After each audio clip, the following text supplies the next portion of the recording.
FC Barcelona hosted Valladolid in a La Liga match at the Camp Nou on Sunday. 4-0 is how it ended, with Barcelona coming away with a victory courtesy of two Lewandowski goals, Sergio Roberto as well as Pedri. Before we get into the tactical analysis, however, I wanted to notify you guys that I've started a Facebook page where I wanted to interact with you guys during games and about games and off topics. If you want to interact with me, please consider liking and following this page. It would be much appreciated. Valladolid didn't press in Barcelona's half whatsoever, so Barcelona was allowed relatively easy through the first phase of build-up, where Valladolid would then meet Barcelona halfway in a mid to low block.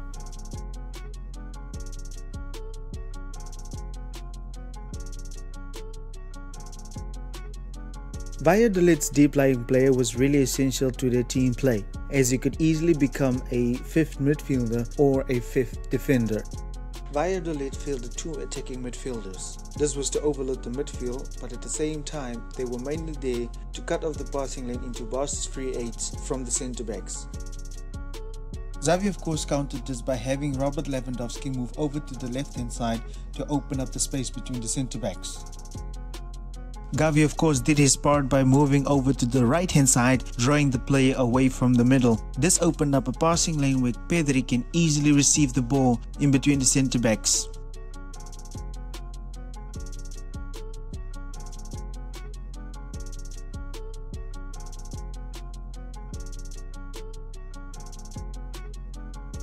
Valladolid defended extremely narrow, overcrowding the midfield, so Xavi came up with ways to break this by having the wingers extremely wide with the free eights moving high up the pitch and therefore forced them into a back four to open up some space. Pedri and Xavi made opposite movements basically to force them into breaking this shape, as well as Alejandro Balde moving forward to break this.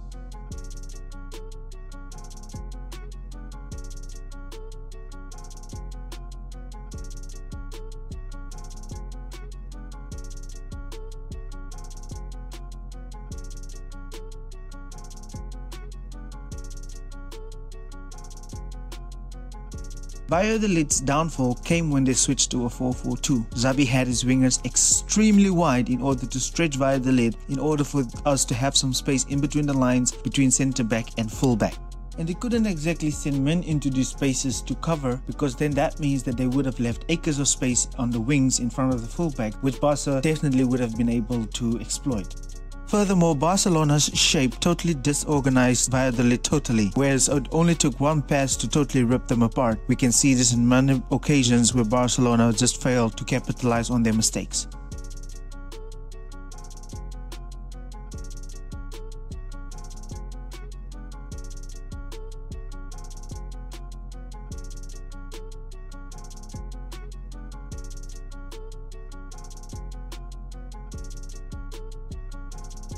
We can actually see this in Pedri's goal, where Dembele has the ball on the wing where he cuts inside, where there's nobody in the middle of the pitch, basically giving them cover because they are not overloading the midfield. Pedri then receives the ball where he slots it home in between the centre-back and the full-back.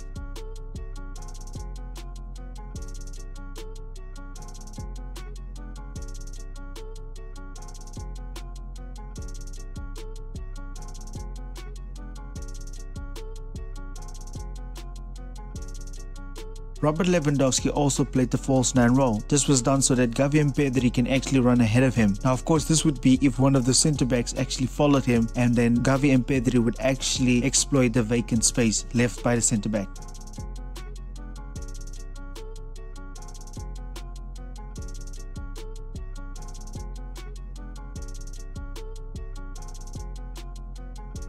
In the second half, Barcelona slowed down a little bit because they were only focused on having their wingers wide as well as their free eights high up in the half spaces.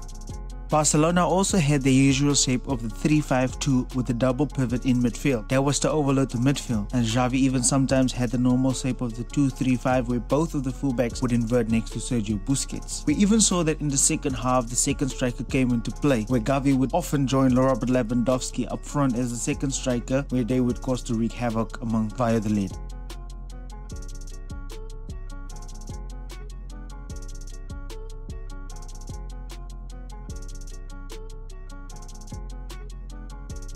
Despite Valladolid having their defensive difficulties, they still look to build up from the back even though Barcelona is a very good team. So from this very instance, Barcelona looked to press really high to put pressure on Valladolid, and Barcelona even pressed the goalkeeper.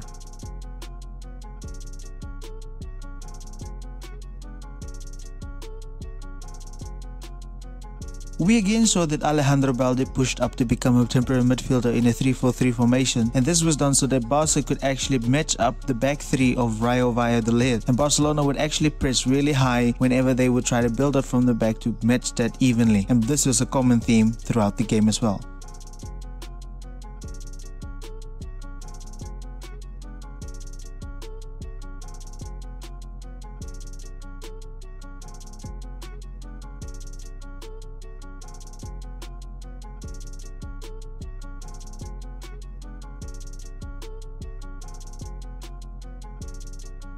So when Valladolid saw that Barcelona's pressing game was really good, they started hitting Barcelona with long balls targeting Jules Koundé and Eric Garcia specifically. They did this to get Barcelona upfield, and therefore Xavi had to revert back to a 4-4-2 formation, and they held their shape even though when Rayo Valladolid actually bailed out from the back to close down the middle, and Xavi was real spontaneous in doing this, trying different things out.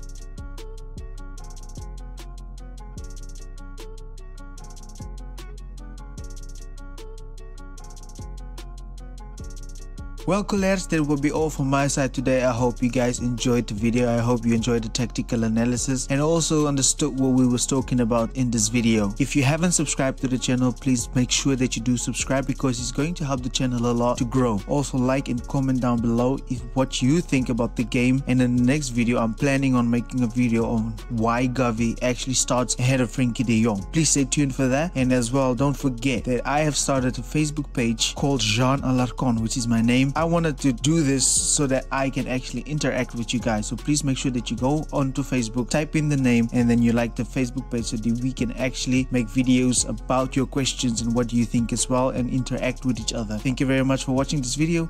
Goodbye.